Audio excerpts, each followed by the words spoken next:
La Seconde Guerre mondiale est l'un des sujets les plus étudiés dans l'histoire. De nombreux ouvrages, documentaires, films, expositions et même jeux vidéo ont été consacrés à ce sujet. Cette guerre particulièrement destructrice s'est soldée par des pertes humaines considérables. 60 millions de personnes y sont décédées. Fait historique marquant, dans ce conflit, les victimes civiles représentèrent jusqu'à 65% des disparus. Un taux jamais atteint auparavant. Mobilisés à l'arrière, essayant simplement de survivre, ils devinrent autant témoins qu'acteurs du conflit qu'ils subissaient sans relâche. Loin de nous focaliser uniquement sur les grandes batailles et les hommes providentiels, intéressons-nous plutôt à la manière dont certains de nos proches ont vécu quotidiennement ce conflit. Quel rôle y ont-ils joué? Quels souvenirs en gardent-ils? Qu'en est-il de ceux qui, loin du général de Gaulle, se retrouveront en France occupée? Ces soldats de 1939, comme ils sont en tout point semblables déjà par la forte démarche, la ferme résolution du visage à ceux de 1914-18, le poilu d'aujourd'hui est bien exactement le même que le poilu qui, il y a 20 ans, nous donna déjà la victoire. À partir de 1933, moi j'ai 5 ans, j'entends parler des Allemands, du retour incroyable des Allemands. On croyait qu'on les avait bouclés et puis qu'ils avaient casse-terre. Or, ils ont agi très vite. Et je ne vois pas comment, alors qu'on n'avait pas du tout la télévision, mais je ne vois pas un enfant de 7 ans qui n'aurait pas compris que c'était l'autre guerre qui recommençait avec les mêmes combattants, les Allemands. On disait beaucoup dans la famille qu'il allait y avoir la guerre, mais on n'était pas certain de ce qui allait se passer. On ne pouvait pas supposer que la guerre, ça serait ça. Alors le jour où la guerre était déclarée, tout le monde était triste. Bien que la propagande dise ça va durer quelques semaines, ce n'est pas grave, nos soldats, nos paysans seront revenus pour faire les moissons. Mon père a été mobilisé, mais entre septembre 39 et mai 40, ça fait 7-8 mois où il ne s'est rien passé du tout. Il a eu 2 permissions. Et à ce moment-là, on se disait, mais 2 permissions, c'est chouette de le revoir 2 fois. Mais pourquoi il a eu 2 permissions? Parce qu'il ne se passait rien. L'inquiétude a commencé quand il y a eu l'invasion de la Belgique. Alors là, ça a été la croix et la bannière. Là, je pense que là, il y a eu une période entre le mai 40 et juin 40 où il y a eu l'armistice, c'est-à-dire environ 1 mois où ça a été la galère totale. Les Allemands, ils avaient une réputation qu'ils avaient fait des atrocités terribles en 1914, 14-18. Tout le monde avait peur d'eux. C'est pour ça qu'il y a eu l'exode. Beaucoup de gens, ils sont partis à l'exode soit vers Bordeaux, tout ça. Et ils seraient restés chez eux, ils ne seraient pas morts. Et ils partent sur les routes et le résultat, c'est qu'ils sont mitraillés. Ils sont mitraillés par des Allemands, par des Italiens qui avaient participé en plus à ce genre de règlement de compte. Et il y a eu énormément de gens sacrifiés. Et j'ai vu les gens revenir après mitraillage en disant on est revenu, mais on ne peut pas rester sur la route, c'est pas possible, parce qu'on se fait canarder. On se fait canarder tout le temps et les gens ne peuvent pas rester. Ils ne pouvaient pas rester. Enfin, disons, dans mon escalier, par exemple, il y avait 10-12 familles au moins.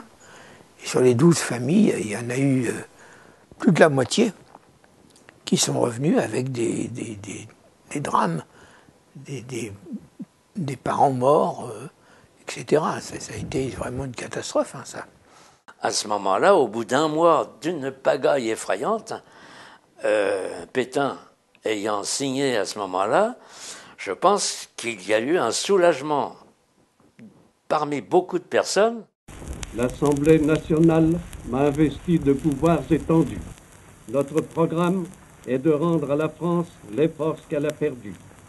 Nous ferons une France organisée où la discipline des subordonnés répond à l'autorité des chefs dans la justice pour tous.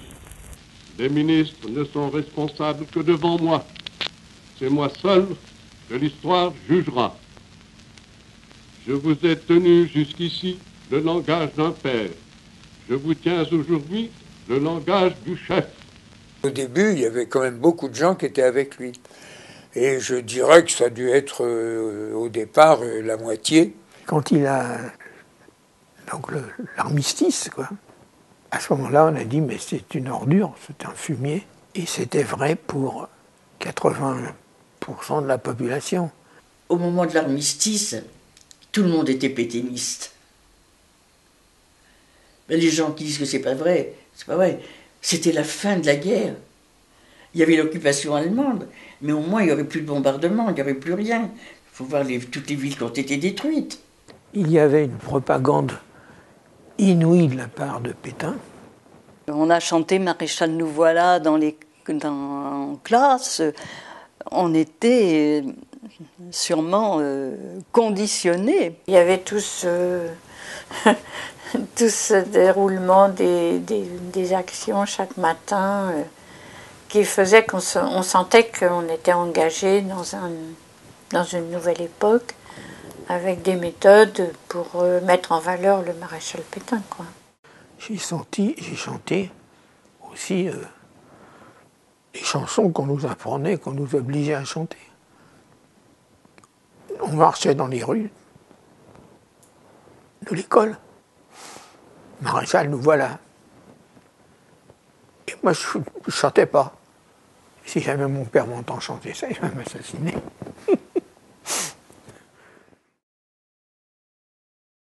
Il a fait des bêtises à partir du moment où il a rencontré Hitler à Montoire. C'est là que tout a commencé. Parce qu'après, tout le monde a senti qu'il y avait collaboration. C'était gros comme une maison. Donc les gens ont dit, attention, Pétain, d'accord, mais là, il pousse trop loin, il va trop loin. Il y avait les photos de Pétain dans bien des maisons, bon.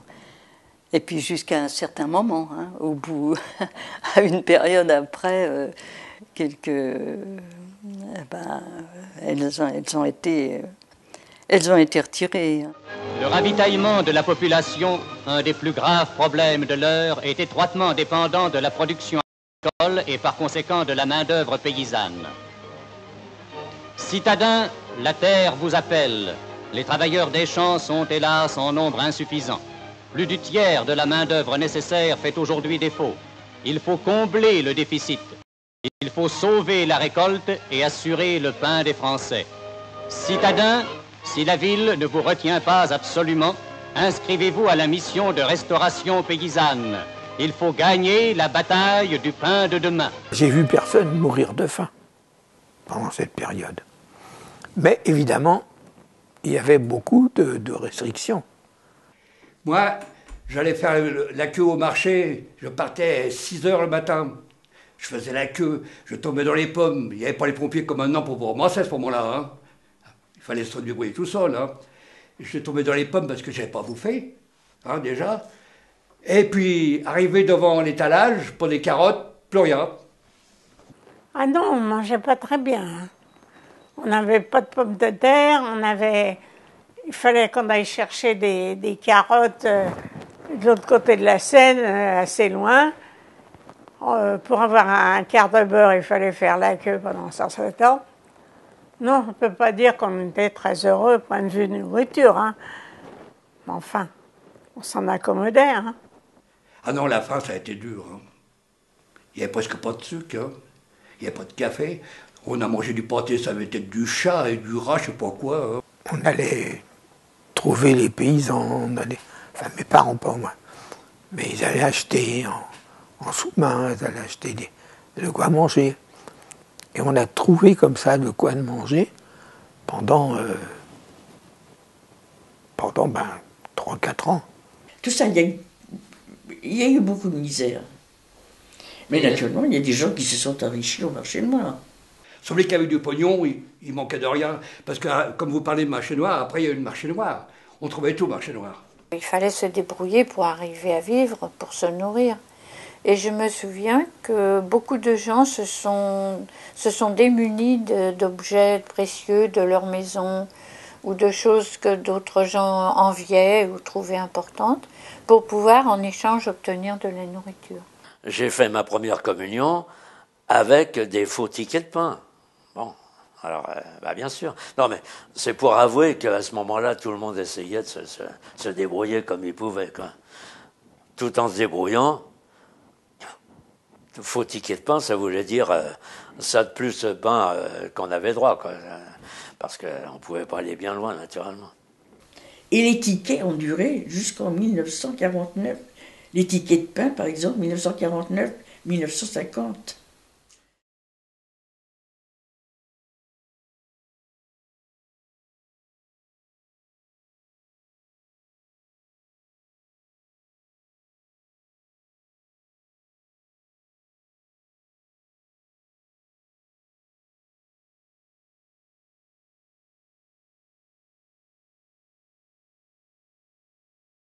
On s'est aperçu du problème juif à partir du jour où ils ont eu l'obligation de porter l'étoile. Ça, on trouvait ça tout de même dur. Hein. Ah oui, je me rappelle, mes parents, ils trouvaient ça dur, mais on était obligés de se taire, on pouvait rien dire, on parlait entre nous, c'est tout, chez nous. Hein. J'avais jamais entendu parler de juifs, je crois, jusqu'en 1945. Et on évitait, bien sûr, dans ma famille, de parler de ce problème. Et je ne savais absolument pas ce qu'il pouvait arriver aux Juifs. Ma grand-mère paternelle, qui était restée à Paris, qui n'avait pas voulu quitter Paris, a été donc déportée, ainsi qu'une sœur de ma mère, une de mes tantes, a été déportée. Parce qu'ils ont dit « Oh, mais vous faites des idées, c'est pas si dangereux que ça, puis Paris est une grande ville. » J'ai encore en souvenir certaines arrestations. Mais les arrestations, tout le monde regardait un petit peu comme quelque chose, comme quand il y a un incendie dans la rue, tout ça, on voit les pompiers, alors les gens regardent et tout ça. Mais à ce moment-là, personne n'osait rien dire. Et puis ça se faisait très rapidement. Ce qui était encore plus choquant, c'est que la plupart du temps, c'était les Français qui arrêtaient c'était les Français, c'était pas les Allemands. Les Allemands, on les voyait pas dans des coups comme ça. Mais autrement, les camps de la mort, moi j'étais comme tout le monde, on a vu ça après. Hein. Personne ne pouvait témoigner parce que dans les familles, les gens eux-mêmes ne savaient pas du tout où étaient les leurs. Donc ils ne pouvaient pas nous donner d'indices.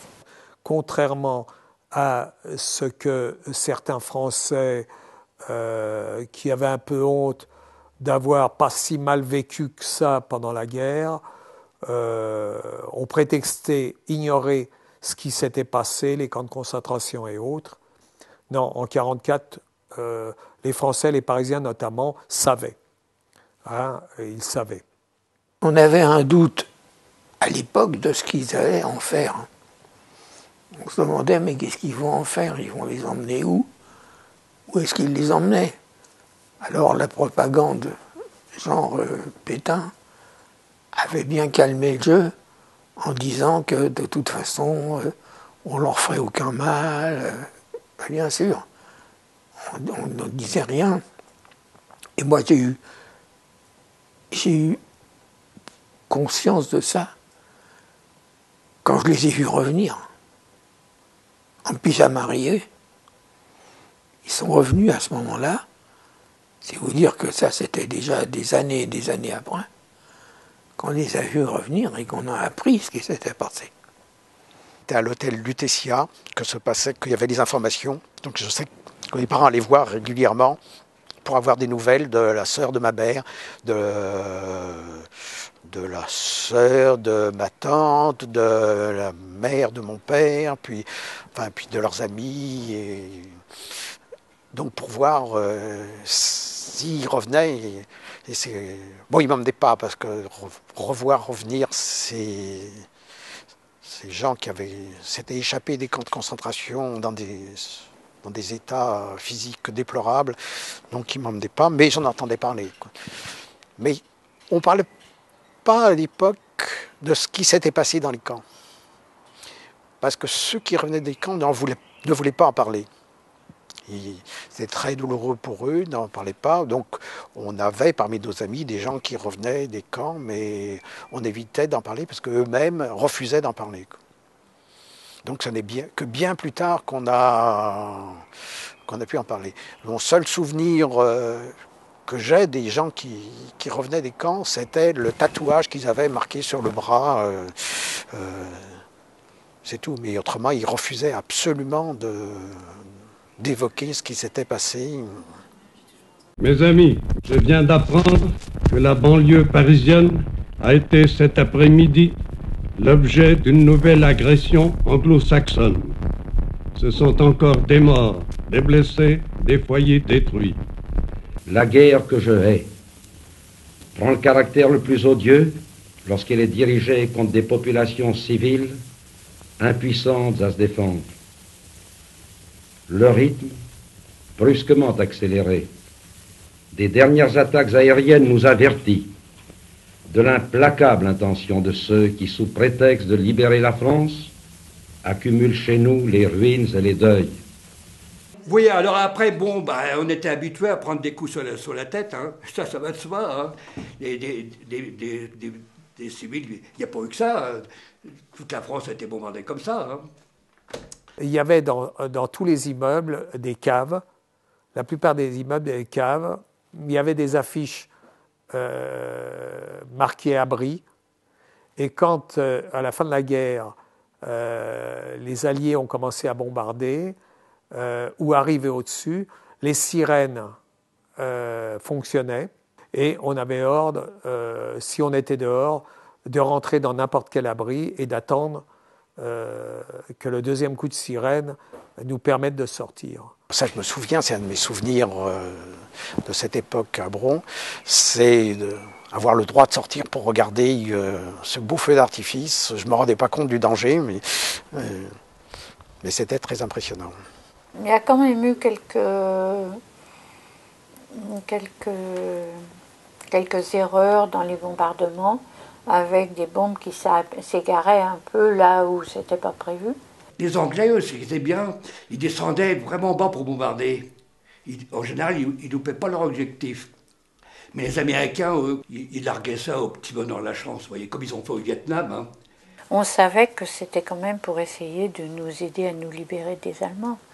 Donc, c'était pas trop mal vécu. Il y avait la peur, évidemment. Quand vous prenez des bombes sur la tranche, qu'est-ce que vous dites? Hein? Quand vous avez plein de morts dans votre famille et tout. Est-ce que vous pouvez aimer les gens qui vous ont fait ça? On subissait. On subissait les bombardements anglais. Mais je crois que c'était une question de survie.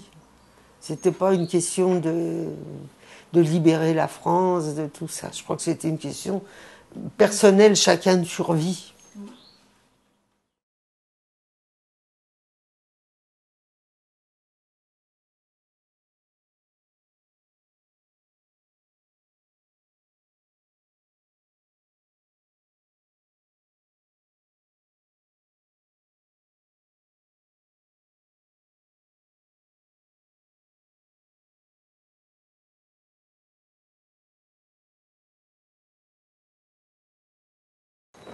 On n'était peut-être pas très rassurés, mais enfin, on s'en accommodait. Hein.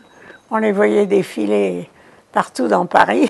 On avait une gêne, mais on n'était pas quand même traumatisés par ces gens-là. Les Allemands, nous, pour ainsi dire, on ne pouvait pas les voir, n'importe comment. Hein. C'était l'occupant, hein. Et puis faites-moi confiance, il fallait marcher droit. Hein. Ils sont devenus vraiment des militaires ignobles. Quand il y a eu des attentats, des choses comme ça. Alors là, il y a eu commencé à avoir les faire-part, là, les 15 otages, bidule, puis après, c'était tous les jours. Hein. C'est là qu'on a vu qu'il y avait des gars même qui résistaient. Au début, il y avait une haine contre l'occupant, et puis, c'était tellement installé qu'on s'est dit, ça ne peut plus bouger, c'est comme ça. C'est comme ça. Et puis après, bon, il a commencé à avoir la résistance, obligatoirement. On en parlait un petit peu. Il y a des gens qui ont été complètement ignorants. Mais après, ça donnait de l'espoir. Il y en avait tout de même des gentils là-dedans. Parce que moi, dans mon école, là, quand j'étais môme, elle était divisée en deux, à Asnières. Un côté, c'était les gosses, et de l'autre côté, c'était les Allemands. Ils avaient réquisitionné toutes les écoles pour mettre les troupes. Il y avait du populaire dans la région, là, faites-moi confiance. Et les Allemands qui nous voyaient tous en train de les voir bouffer, là, ils nous jetaient des pains par-dessus du barbelé. Des fameux pains corés, là, allemands, là, vous savez. Ah ben, vous n'avez pas connu ça, vous. C'était dur comme du bois, je vous dis pas. Mais on sautait là-dessus comme des affamés. Vous voyez, il y en avait qui avaient des gosses dans son monde, hein, des pères de famille. Et ça les embêtait de voir nous, qu'on était là. Ah, c'est dur la fin, hein. Français, contre des officiers de l'armée d'occupation, des coups de feu ont été tirés. 50 Français ont, ce matin, payé de leur vie ces crimes sans nom. Par l'armistice, nous avons déposé les armes. Nous n'avons pas le droit de les reprendre pour frapper les Allemands dans le dos. Dressez-vous contre ces complots. Aidez la justice. Un coupable retrouvé et 100 Français sont épargnés. Je vous jette ce cri d'une voix brisée. Ne laissez plus faire de mal à la France. Au départ, il y a, on peut dire, très peu de résistants. C'est pas encore faisable, c'est pas le moment. Il y a eu tout le gouvernement à Vichy, et les gens ont commencé à réfléchir. Et on s'est dit, mais qu'est-ce qu'on peut faire? Mais c'était très difficile parce que avec les pelles et les fourches, on ne pouvait pas lutter contre les Allemands. La résistance, on l'a su très, pas tout de suite. Et aux actualités françaises, alors là c'était le lavage de cerveau, on vous montrait tous les trains déroyés que la résistance avait fait, vous voyez, c'est comme ça qu'on a su la résistance. Mais on ne savait pas vraiment tout, parce que les Allemands montraient tout ce qui les avantageait. On était près de Noyant en Touraine, c'est-à-dire que c'est là où passe la ligne Paris-Bordeaux. Donc il fallait... C'est une ligne qui était très très empruntée par les occupants. Et il y avait des attentats sur cette ligne. Donc il fallait... Les Allemands ont exigé que ce pont de Bénaud, c'était le pont de Bénaud en particulier, qui voulait ça. Il ne fallait pas qu'il saute, donc il fallait qu'il soit gardé. Et mon souvenir, j'ai une crainte de voir mon père partir pour garder le pont de Bénaud le soir à la nuit. Et ça, c'était une obligation des Allemands. Ici, Londres. Veuillez écouter maintenant quelques messages personnels. Pierrot ressemble à son grand-père. Le facteur s'est endormi. L'éléphant s'est cassé une défense. Nous répétons, chez certains résistants, il y avait des types qui n'étaient pas très honnêtes, pas très recommandables, qui profitaient un peu de la situation parce qu'ils avaient des armes. Ils étaient en face des gens qui n'en avaient pas. Alors ils en ont profité. Ils volaient les gens. Ils ont battu des paysans âgés pour voler. Ah, mais cet endroit du Loiret, ça a été l'horreur. Beaucoup de Français sont passés du pétidisme à la résistance, beaucoup quand ils ont senti que le vent tournait. Hein. Bien sûr, il y avait un opportunisme. Il y a tout un tas de Français qui s'étaient montrés sans être collaborateurs, mais qui n'avaient pas été résistants, qui, du jour au lendemain, ont peint sur les voitures à la peinture blanche FFI, sont mis des bandeaux FFI, mais ça, c'était les résistants de l'après-guerre. Français, les armées allemandes et anglo-saxonnes sont aux prises sur notre sol. La France devient ainsi un champ de bataille. N'écoutez pas ceux qui, cherchant à exploiter notre détresse, conduiraient le pays au désastre. La France ne se sauvera qu'en observant la discipline la plus rigoureuse. Obéissez donc aux ordres du gouvernement. Que chacun reste face à son devoir.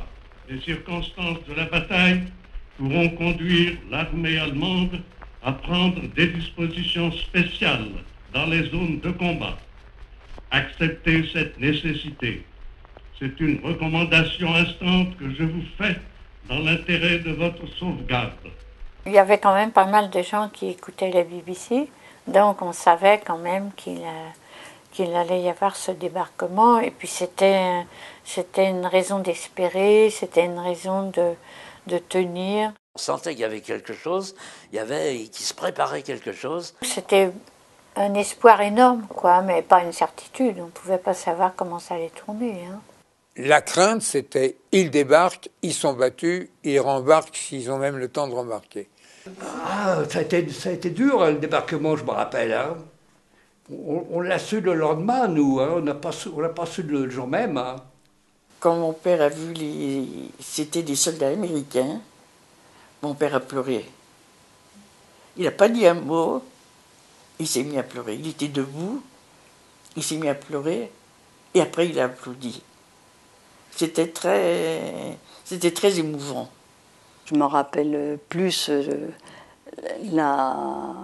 les Allemands obligés de partir, qui réquisitionnaient tous les vélos qu'ils rencontraient parce qu'il fallait qu'ils se sauvent et au plus vite. Très vite, les Allemands étaient dans un état, ils marchaient à pied, ils marchaient à vélo, enfin ils étaient à vélo, ils avaient quelques voitures qui étaient remplies, et puis il y avait encore les canons bien sûr, mais quelquefois même on voyait un camion normal tirer un canon, et non pas ce qui normalement les tirait. On sentait que l'Allemagne était foutue là. Hein.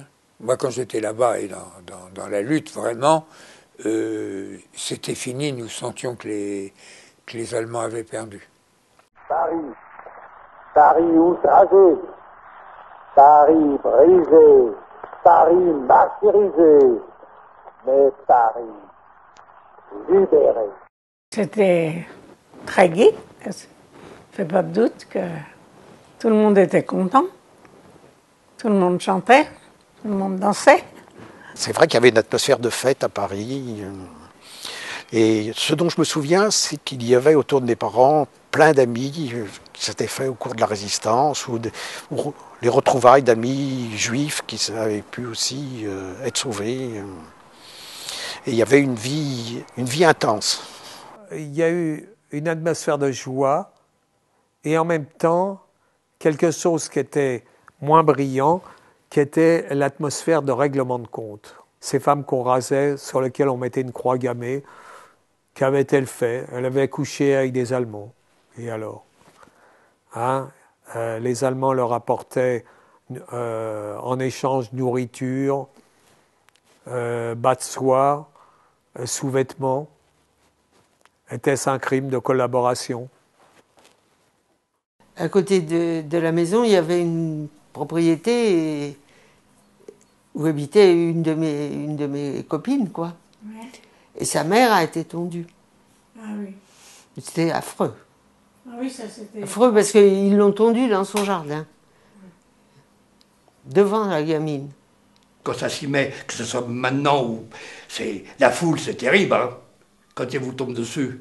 Il y a eu des villes où on disait ceux-là, ils ont été avec les Allemands, et avant que des militaires français arrivent en disant non, c'est pas à vous de faire ça, et il y a eu des tués.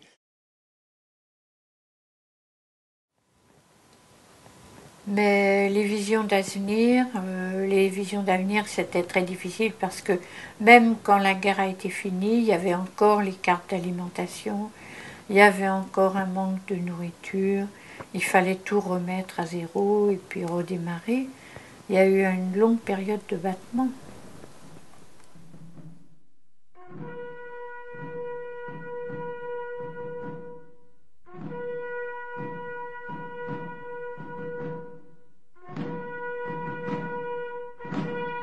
Les commémorations, à mon avis, il faut les garder, hein, au contraire. Très important, ça. Hein. Moi, je suis pas pour. J'ai pas le culte des morts, comme on dit. On a des morts, bon, ben on y pense, mais c'est pas parce que c'est un jour déterminé. Pour moi, c'est utile parce que c'est des périodes qu'il ne faut pas oublier. Et je sais pas, je vois pas trop ce que ça apporte. Je pense qu'il faudrait mieux travailler à l'union des gens que rappeler tout le temps les guerres. Alors on fête la victoire militaire. Et bien sûr, on ne parle pas trop de tout ce qui a pu se passer pendant la guerre. À mon avis, ça ne veut rien dire. Rien. Rien dire. Ça ne répare rien. Ça ne répare rien. Ça ne répare pas. Ça ne répare pas. Ça ne peut pas réparer. Quand l'autre va mettre une gerbe, qu'est-ce qu'il enseigne à ceux qui ont souffert, qui ont eu faim, et qui se sont battus? Qu'est-ce qu'il en sait? Il n'en sait rien. On ne vit pas bien si on cherche à oublier. Il faut que les jeunes générations, vous-même, vous sachiez ce qu'a été la guerre, pas pour avoir de la haine de l'autre, mais pour être informés. Toutes ces informations sont importantes pour nos descendants et pour la vérité, parce que la vérité, on dit que la vérité n'est pas toujours bonne à dire. Je ne pense pas que ce soit vrai. Les vérités, on peut les contredire, on peut en discuter, mais il faut absolument juger telle et telle période objectivement. Well, now the Germans are dive bombing a convoy out into sea. There are 1, 2, 3, 4, 5, 6, 7 German dive bombers, Junkers 87s. There's one going down on its target now. Bomb. No, missed the ships. He hasn't hit a single ship. There are about 10 ships in the convoy, but he hasn't hit a single one. And there you can hear our anti-aircraft going at them now. There are 1, 2, 3, 4, 5, 6, there are about 10 German machines dive bombing a British convoy, which is just out to sea in the Channel. I can't see anything. No, we thought he got a German one had been got then, but now the British fighters are coming up. Yes, here they come an absolute steep dive, and you can see their bombs actually leave the machines and come into the water. You can hear our own guns going like anything now.